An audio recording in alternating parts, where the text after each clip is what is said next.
ओम श्री साईराम। ईश्वरसँग मित्रता बढाओ। भगवान श्री सत्य साई बाबाले 29 जुन 1996 दिनुभएको दिव्य सम्भाषण। कर्मको मार्ग हो पैदलै यात्रा सरी, छ भक्तिको मार्ग उसै मोटर चढी हुइकिए सरी। ज्ञानको मार्ग जहाजमै उडे झैँ, सत्य छन् साईका वचन यिनै। विद्यार्थीहरू, प्राचीन कालदेखि नै मानिसहरू मानव मुक्तिका 3 मार्ग कर्म, भक्ति र ज्ञानको गुणबारे गहन छलफल एवं तर्क वितर्क गर्दै आएका छन्। तर कुन चाहिँ मार्ग सर्वोत्तम भनी गरिने सबै छलफल समयको बर्बादी मात्र हो।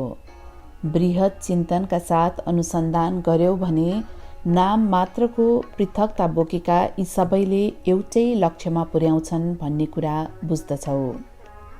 कर्म, भक्ति र ज्ञानले उही सत्यमा पुर्याउँछ। मानवका पुर्खाहरूले कर्म, भक्ति र ज्ञानलाई त्रिवेणी 3 पवित्र नदीहरू गङ्गा, यमुना र सरस्वतीको सङ्गम झैँ मान्दथे। ती मध्ये कर्मले गङ्गालाई जनाउँछ। तिम्रा शरीरले गर्ने सबै कार्यहरू पवित्र हुनुपर्छ। त्यस्ता पवित्र कर्महरूले साँचो ज्ञान प्रदान गर्छन्। भक्ति भनेको शुद्धता, दृढता र निस्वार्थता जनाउने यमुना नदी हुन्। जमिनको सतह बाहिर गङ्गा र यमुना नदी बनेर बहन्छन् भने सरस्वती अन्तर्प्रवाह हुने ऊर्जा हो। त्यसै गरी कर्म र भक्ति बाहिरबाटै देखिन्छन्, तर ज्ञानलाई आँखाले देख्न सकिँदैन। मानिसको आचार र विचार कर्म र भक्तिलाई स्पष्ट देख्न सकिन्छ, तर ज्ञानको कुनै रूप हुँदैन। ज्ञान त कर्म र भक्तिको आन्तरिक ऊर्जा सरह भित्रबाटै आउँछ, बाहिरबाट होइन। भित्रबाट एकपटक ज्ञान प्रकट भइसकेपछि मानिसका सबै कर्महरूमा यसको प्रभाव अनुभव गर्न सकिन्छ। कर्म, भक्ति र ज्ञानले एउटै सत्य र उही लक्ष्यमा पुर्याउँछन्। ती त कुनै रुखको फूल, कठमिरो फल र पाकेको फल सरह हुन्। फूल बिना कठमिरो फल हुन सक्दैन अनि कठमिरो फल बिना परिपक्व फल हुँदैन। ती सबैका नाम र रूप फरक छन्, तर वस्तु एकै हो।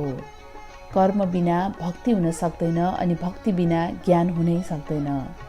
यी 3 मध्येको कर्म केका लागि गरिन्छ? सबै कर्म आफ्नै हृदय शुद्ध पार्नका लागि गरिन्छ। चित्तस्य शुद्धये कर्म, अर्थात् सत्कर्मले मानसिक शुद्धता प्रदान गर्छ। शरीरले सम्पन्न गर्ने सबै पवित्र कार्यबाट हृदय शुद्ध बन्छ अनि त्यही पवित्र हृदयले भक्तितर्फ अग्रसर गराउँछ। जब तिम्रो भक्तिले उच्च पवित्रता हासिल गर्छ, तब त्यो ज्ञान बन्छ। वेदान्तमा चर्चा गरिएको सत्य त्यही ज्ञान हो। मन, वचन र कर्मको एकतालाई त्रिकरण शुद्धि भनिन्छ। त्रिकरण शुद्धि भएको व्यक्ति नै साँचो अर्थमा मानिस हो। मानिसका बारेमा उपयुक्त अध्ययन भनेकै मानवता हो। साँचो मानवता मन, वचन र कर्मको एकतामा निर्भर हुन्छ। तिम्रो बोली तिम्रा विचारमा निर्भर गर्छ अनि तिम्रा कर्महरू तिम्रै बोलीमा निर्भर गर्छन्। यी 3वटैको एकत्वको अनुभवमा वास्तविक मानवता दर्शिन्छ। मानवताको साँचो सिद्धान्तलाई नबुझिकनै मानिसहरू कर्म, भक्ति र ज्ञानमा कुन ठुलो र कुन सानो भनी अनावश्यक विवादमा समय खेर फालिरहेका छन्। हुँदै अभाव दैवी प्रीति र पाप भीतिको, छ मानवमा मानवीयता खस्किदो। त्यति मात्र हो र कहाँ यसले विश्व शान्तिमा छ है हानि गरिरहेको। आजका मानिसको बोली र सोचमा नियन्त्रण छैन। उसलाई दैव प्रीति, पाप भीति र सङ्गनीति, भगवानलाई प्रेम, पापदेखि डर र समाजमा नैतिकताको कुनै जानकारी छैन। समाजमा नैतिकता चाहन्छौ भने भगवानमा प्रेम बढाउनु पर्ने हुन्छ। भगवानलाई प्रेम गर्ने हो भने तिमी पाप गर्न डराउँछौ। मानिसले बोल्ने प्रत्येक शब्द सत्य हुनै पर्छ। हे जिब्रा, सब थोकको स्वाद दिन जान्ने छस् त अति पावन। सत्य बोल सधैँ सन्तुष्ट पार्न सबैलाई हरदम। जप्दै सधैँ दैवी नाम गोविन्द माधव दामोदरको। हो यही नै तेरो कर्तव्य पावन अति महत्त्वको। मधुर, विनम्र र सत्य बोल्नका लागि तिमीलाई भगवानले जिब्रो प्रदान गर्नुभएको हो। मानिसले यो सिद्धान्तलाई मान्ने हो भने जिब्रोको पावन उपयोग गरी उसले दैवत्व हासिल गर्न सक्छ। भगवत गीताले पनि यस सत्यको उद्घाटन गरेको छ। कसैले पनि अरूका लागि हितकारी बोल्नुपर्छ। अरूलाई चित्त दुखाउने कुनै पनि शब्द प्रयोग गर्नु हुँदैन। तिमीले बोल्ने प्रत्येक शब्द सत्य र परोपकारी भावनाले भरिएको हुनुपर्छ। तिमीले बोल्ने वचन अरूलाई अमान्य हुने र अरूका असन्तोषको कारण बन्नु हुँदैन। सत्यम ब्रूयात् प्रियम ब्रूयात् न ब्रूयात् सत्यम प्रियम, अर्थात् सत्य बोल, मिठो कुरा मात्र बोल, अमान्य सत्य नबोल। सत्यलाई यसरी परिभाषित गरिनुपर्छ। सधैँ सत्य बोल, अरूलाई मन नपर्ला भन्दैमा सत्यलाई छोडेर झुटो वचन बोल्नु हुँदैन। सत्य बोल्न नसक्ने परिस्थितिमा असत्यको सहारा लिनुभन्दा बरु चुप लागेर बस्नु नै बेस हुन्छ। सबै साधनाको आधार कर्म नै हो। कर्म, भक्ति र ज्ञानको लक्ष्य एउटै हुन्छ भन्ने कुरा मानिसहरू बुझ्दैनन्। ती त वास्तवमा पवित्रता र दिव्यताका लागि फड्के वा डुङ्गा मात्र हुन्। कर्म भनेको धर्म सम्पादनको आधार हो। शरीर मध्यम खलु धर्म साधनम, अर्थात् धर्म कर्ण गर्नका लागि शरीर प्राप्त भएको हो। यसको एउटा सानो उदाहरण छ। अहिले त्यो त्यति चल्तीमा नहोला। पहिले चाहिँ रेलगाडीमा पहिलो, दोस्रो र तेस्रो श्रेणीका बस्ने ठाउँहरू हुन्थे। तेस्रो श्रेणीको डिब्बामा रेलगाडीको यात्रा निकै अप्ठ्यारो र असहज हुन्थ्यो। धेरै मानिसको भिड हुने हुनाले तेस्रो श्रेणीको यात्रा अति नै कष्टप्रद र निरस पनि हुन्थ्यो। दोस्रो श्रेणीको डिब्बामा सुविधा साथ बस्ने ठाउँ त हुन्थ्यो, तर पल्टिने वा सुत्ने सुविधा हुँदैन थियो। तर पहिलो श्रेणीको डिब्बामा भने आरामले पल्टिने र सुत्ने सुविधा समेत हुन्थ्यो। यद्यपि ती तीनवटै डिब्बाले एउटै गन्तव्यमा पुर्याउँथे। यसैलाई बुझाउने अर्को उदाहरण छ। मानौ तिमीलाई धर्मावरमबाट हैदराबाद जानुपर्नेछ। यदि लोकल रेलगाडी चढ्यौ भने आफ्नो झिटिगुन्टासहित गुन्तकलमै ओर्लेर त्यहाँबाट आफ्नो गन्तव्यका लागि अर्को रेलगाडी समाउनु पर्ने हुन्छ। यस किसिमको यात्रा अलि कष्टप्रद हुन्छ। गन्तव्यमा पुर्याउने दोस्रो प्रकारको यात्रा भनेको थ्रु क्यारेज, अर्थात् गुन्तकलमा आफू चढेको डिब्बाबाट ओर्लिनु पर्दैन, तर रेलवेका पदाधिकारीहरूले तिमी चढेको डिब्बालाई तिम्रो गन्तव्यसम्मको ट्रेनमा लगेर जोडिदिन्छन्। गन्तव्यमा पुर्याउने तेस्रो प्रकारको तरिका भनेको थ्रु ट्रेन, अर्थात् जसले तिम्रो गन्तव्यमा सोझै लैजान्छ। कर्म, भक्ति र ज्ञानका मार्गहरू पनि यी तीन थरीका रेलगाडीका यात्रा जस्तै हुन्। कर्म मार्गमा केही अप्ठ्यारो र असजिलो परिस्थिति झेल्नुपर्ने हुन्छ। भक्ति मार्गमा केही सुविधाका साथै कठिनाइहरू पनि हुन्छन् भने ज्ञान मार्गमा कुनै समस्या हुँदैन। कारण के हो त? एकताको मार्ग भनेको ज्ञान मार्ग नै हो। अद्वैतम दर्शनम ज्ञानम, अर्थात् अद्वैतको अनुभव चाहिँ साँचो ज्ञान हो। कर्मको मार्गले विविधता दर्शाउँछ। भक्ति मार्गले द्वैतलाई प्रतिनिधित्व गर्छ। ज्ञानले एकता, भक्तिले द्वैत र कर्मले विविधता जनाउँछ। तैपनि सबै साधनाको जग कर्म नै हो। कर्मबाट मात्र भक्तिको विकास गर्न सकिन्छ। कर्म बिना कुनै पूजा सम्भव छैन। त्यसैले कर्म अत्यावश्यक छ। उसै गरी भक्ति बिना ज्ञान प्राप्त गर्न सकिँदैन। त्यसैले यी तीनवटाकै एकताले साँचो आत्मसिद्धान्तलाई जनाउँछ।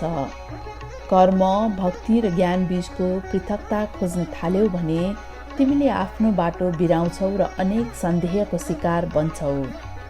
शरीर कर्मले बाँधिएको छ, जन्मको कारण कर्म नै हो। त्यसैले सर्वप्रथम तिमीले कर्मलाई नमस्कार गर्नुपर्छ। तस्मै नमः कर्मणे अर्थात् कर्मलाई नमस्कार छ। उपनिषदको शिक्षा यही हो। कर्मलाई किन नमस्कार गर्नुपर्ने? कर्मका अधिपति देवतालाई नमस्कार गर्दै, हे कर्म, मेरो शरीर र यसका अङ्गहरूबाट पवित्र कार्यहरू मात्र सम्पन्न गराउनुहोस् भनी प्रार्थना गर्नुपर्छ। शरीर कर्म गर्नकै लागि प्राप्त भएको हो। कर्मानुबन्धिनी मनुष्य लोके अर्थात् संसारका मानिस कर्मले बाँधिएका छन्। सम्पूर्ण मानवता नै कर्मद्वारा प्रभावित छ र कर्ममा बाँधिएको छ। कर्मको वास्तविक अर्थ के हो? आफ्ना हातले जे काम गर्छौ कर्म त्यही हो भनी तिमीले ठानेका छौ। वास्तवमा त्यसो होइन। कुनै यत्न नगरिकनै निरन्तर श्वास लिने र फ्याँक्ने क्रिया समेत तिमीले गरेको कर्म हो। तिमी निन्द्रामा समेत प्रश्वास लिइरहेका हुन्छौ। उसै गरी मुटुको धड्कनका लागि समेत कुनै प्रयत्न गर्नु पर्दैन। यो त एउटा प्राकृतिक प्रक्रिया हो। आफ्ना शरीरमा रक्त सञ्चार गराउनका लागि के तिमी प्रयत्न गर्छौ? कुनै प्रयत्न गर्दैनौ। यी सबै कर्महरू कुनै प्रयत्न नगरिकनै भइरहेका हुन्छन्। हावा बिना पलभर बाँच्न सक्दैनौ। उसै गरी तिम्रो मुटुको चाल रोकिए बाँच्न सम्भवै छैन। शरीरमा रक्त सञ्चार नभए सुरक्षित रहँदैनौ। यो सबै कार्यको आधार कर्म नै हो। कर्मले नै तिमीलाई परिपोषित र सुरक्षित राखेको छ। त्यसैले तिमीले कर्मलाई सबैभन्दा बढी महत्त्व दिनुपर्छ। कर्मलाई कम महत्त्वको ठान्नु हुँदैन। कर्म निकै पवित्र र उच्च कोटिको हुन्छ। यो नै हरेक वस्तुको आधारभूत कारण हो। कर्म नै मूलाधार चक्रदेखि सहस्रार चक्र, शिरमा अवस्थित 1000 पत्रदल भएको कमल आकारको चक्रसम्म उठ्ने शक्तिको सूक्ष्म प्रक्रियाको मुख्य आधार हो। सहस्रार चक्रबाट प्रज्ञान अथवा लगातारको एकीकृत जागरण उत्पन्न हुन्छ। सर्वोच्च ज्ञान नै प्रज्ञान हो। त्यसैले वेदले घोषणा गरेको छ, प्रज्ञानम ब्रह्म अर्थात् ब्रह्म नै सर्वोच्च चेतना हो। ब्रह्म को हो? स्व उत्पन्न दैवी सिद्धान्त नै ब्रह्म हो। यो अरू कुनै शक्तिद्वारा सृजना गरिने वा पोषित हुने होइन। यो शाश्वत र बेजोड दैवी सिद्धान्त हो। आज विद्यार्थीहरू नयाँ विषयको जानकारीका लागि निकै रुचि राख्ने भएका छन्, तर उनीहरूलाई लगातारको एकीकृत जागरण के हो भन्ने भेउ नै छैन। यहाँका MBA का विद्यार्थीहरूले एकीकृत ग्रामीण विकासको पनि अध्ययन गर्छन्। ग्रामीण विकासको वास्तविक अर्थ के हो त? तिमीले गाउँको विकास हो भन्छौ भने गाउँ भनेको के हो त? केवल घरहरूको समूह मात्र गाउँ होइन। मानिसको शरीर पनि गाउँ जस्तै हो अनि हात, गोडा, शिर आदि यसका अङ्गहरू विभिन्न घर जस्तै हुन्। मनको निर्देशनमा शरीरका विभिन्न अङ्गहरूले मिलिजुली काम गर्छन्। मनकै निर्देशनमा गोडाहरूले कदम बढाउँछन्, हातले काम गर्छन्, आँखाहरूले हेर्छन् अनि कानहरूले सुन्छन्। त्यसैले सबै इन्द्रियहरूको मालिक मन हो। भौतिक शरीरभन्दा माथि इन्द्रियहरू छन्, इन्द्रियभन्दा माथि मन छ, मनभन्दा माथि बुद्धि अनि बुद्धिभन्दा माथि आत्मा छ। त्यसैले बुद्धिलाई आत्माको अति नजिक छ भनिएको हो। गीतामा भनिएको छ, आत्मा इन्द्रियहरूको पकडभन्दा बाहिर अनि बुद्धिद्वारा मात्र जान्न सकिने प्रकृतिको छ। मन एवं मनुष्यनाम कारणम बन्धनो मोक्षय अर्थात् मन नै बन्धन र मुक्तिको कारण हो वा सबै थोकको कारण मनै हो। शरीरको सबै कार्यहरूको चालक पनि मनै हो। मानिसका असल वा खराब कर्महरूको नतिजा स्वरूप प्राप्त हुने सुख दुःखलाई समेत मनले नै अनुभव गर्छ। जीवले केही पनि गर्दैन। कर्म, भक्ति र ज्ञान समेत शरीरले मात्र गर्ने हो, तर शरीर अस्थायी भएकाले ती पनि अस्थायी नै हुन्। अनित्यम असुखम लोकम इमाम प्राप्य भजस्व माम, अर्थात् संसार अस्थायी छ, दुःखले भरिएको छ, त्यसैले निरन्तर मेरै चिन्तन गरिरहौ भनी भगवान श्रीकृष्णले भन्नुभएको छ। त्यसैले तिमीले शाश्वत दैवी सिद्धान्तको चिन्तन गर्नुपर्छ। कर्म नै महत्त्वपूर्ण छ, किनभने कर्म नै भक्तिको आधार हो अनि कर्मले नै अनन्त ज्ञानसम्म पुर्याउँछ। वेदहरूले एकत्वको सिद्धान्त सिकाउँछन्। जन्म समयमा मानिसलाई शिशु भनिन्छ, 10 वर्षको उमेर पुगेपछि उसलाई केटो भनिन्छ, 30 वर्षको उमेरमा मानिस भनिन्छ अनि 75 वर्षको उमेरमा बाजी भनिन्छ। तैपनि शिशु, केटो, मानिस वा बाजी जेसुकै नाम र रूप भए पनि ती सबै एकै व्यक्ति हुन्। मैले तिमीहरूलाई पहिले भनिसकेको छु, अहम आत्माबाट जन्मिएको हो, अहमबाट मन र मनबाट बोली जन्मेको हो। त्यसैले आत्माको छोरो अहम, मन नाति र बोली पनाति हो।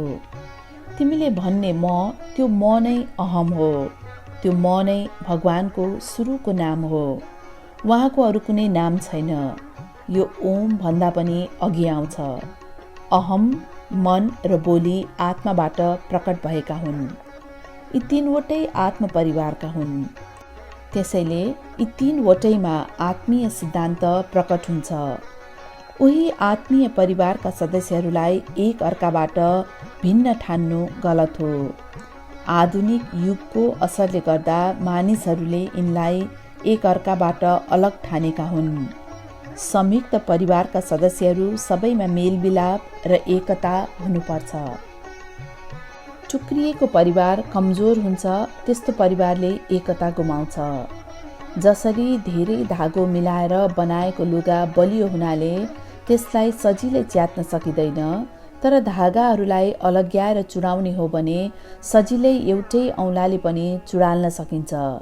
उसै गरी तिमी पनि आत्मा, अहम, मन र बोलीको संयुक्त परिवारबाट छुट्टिएकाले अनेकन कठिनाइहरूको भोक्ता बन्न पुगेका हौ।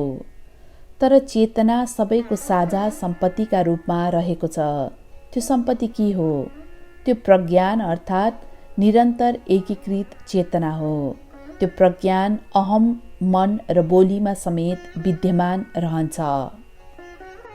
त्यही सत्य वेदहरूका 4 सर्वोच्च अनि गहन वाक्यहरूले सिकाउँछन्। प्रज्ञानम ब्रह्म अर्थात् सर्वोच्च चेतना नै ब्रह्म हो। अहम ब्रह्मास्मि अर्थात् म ब्रह्म हुँ। तत्त्वम असि अर्थात् त्यो तिमी नै हौ।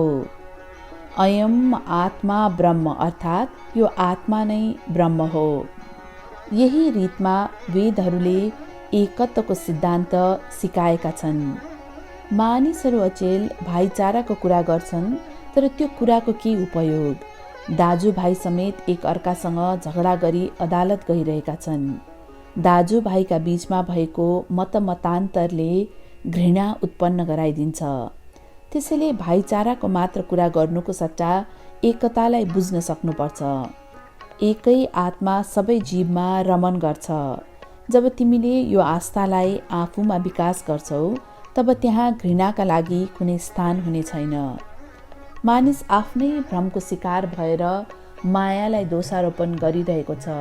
वास्तवमा मायाको कुनै अस्तित्व नै छैन। यो त तिम्रो आफ्नै परिकल्पना मात्र हो।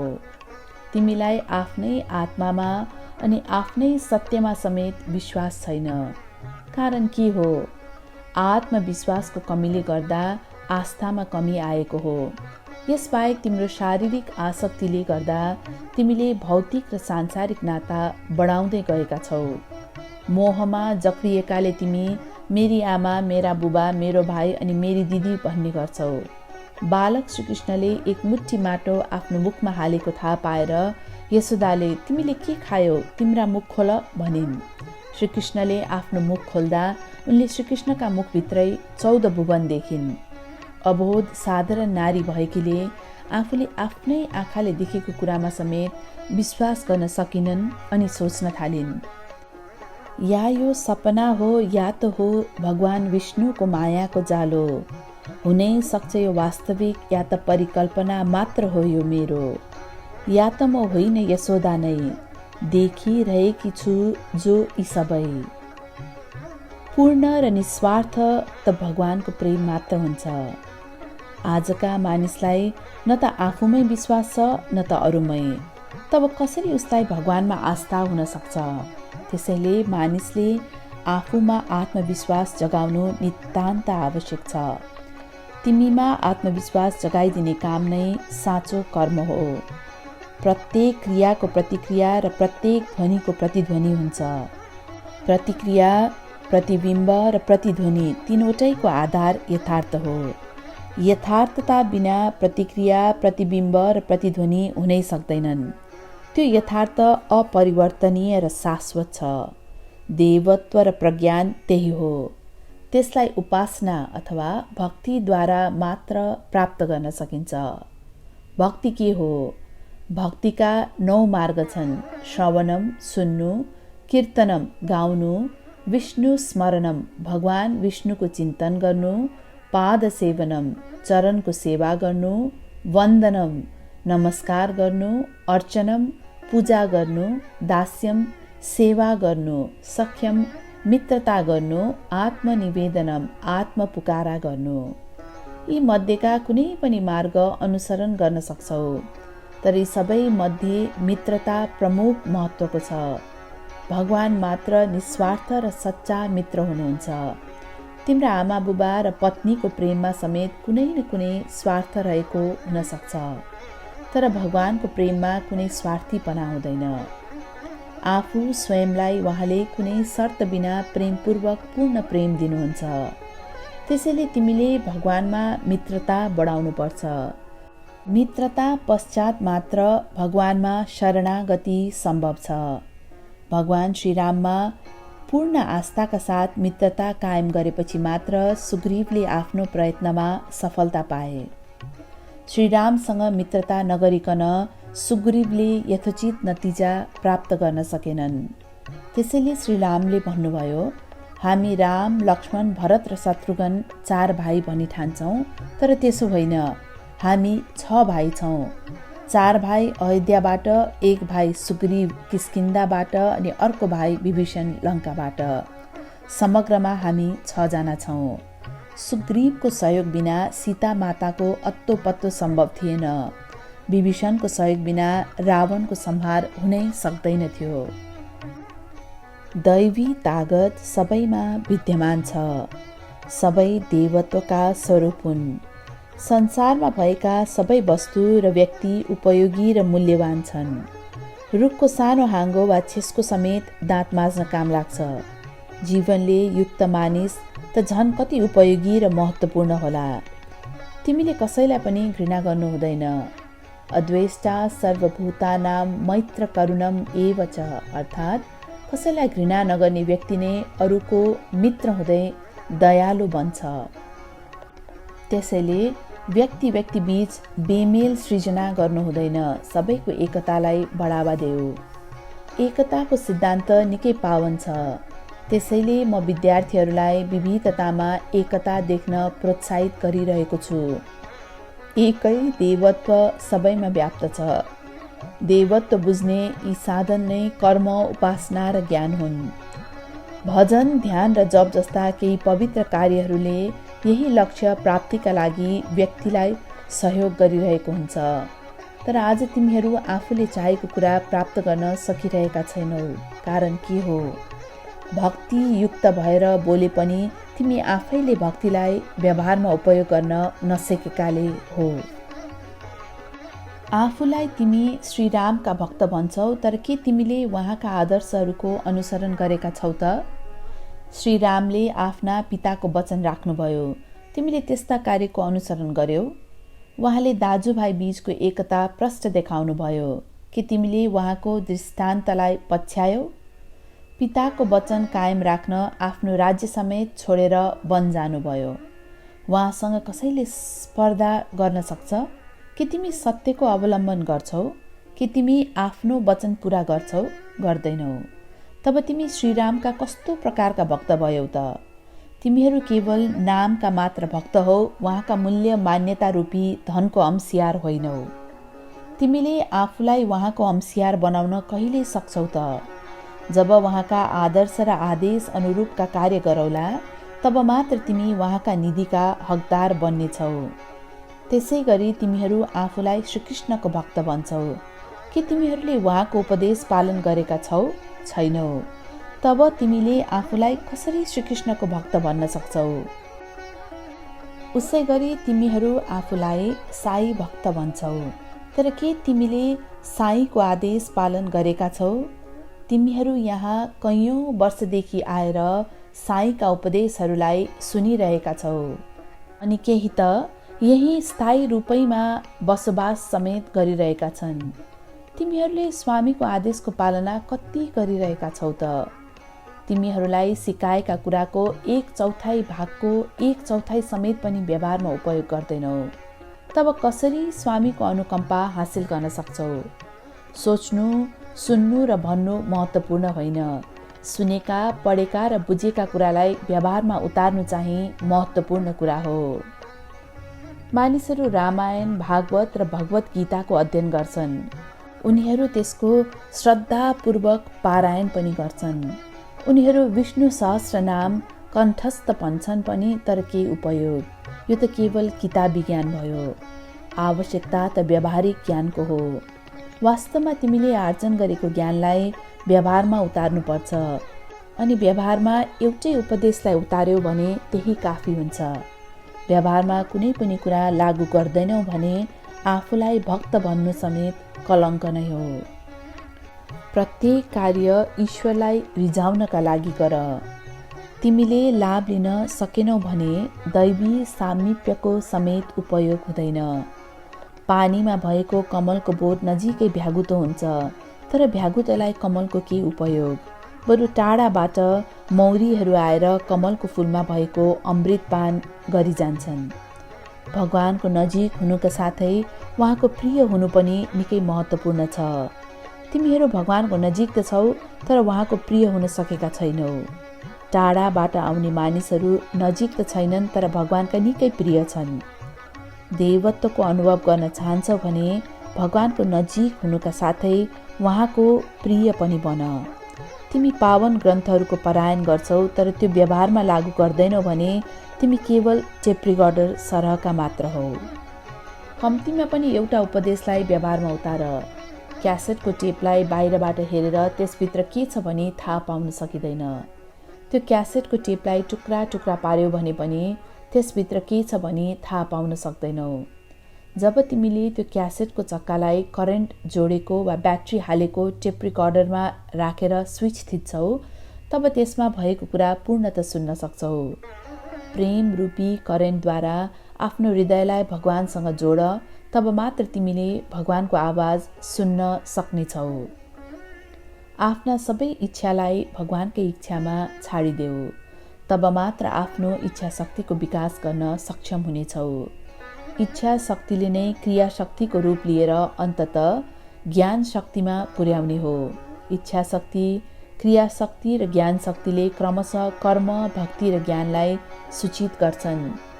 तिमीले जुन कार्य गरे पनि पवित्र हृदयले सम्पन्न गर्नुपर्छ। हरेक कार्य गर्दा यो त भगवानकै काम हो भनी सम्झिएर गर्ने गर।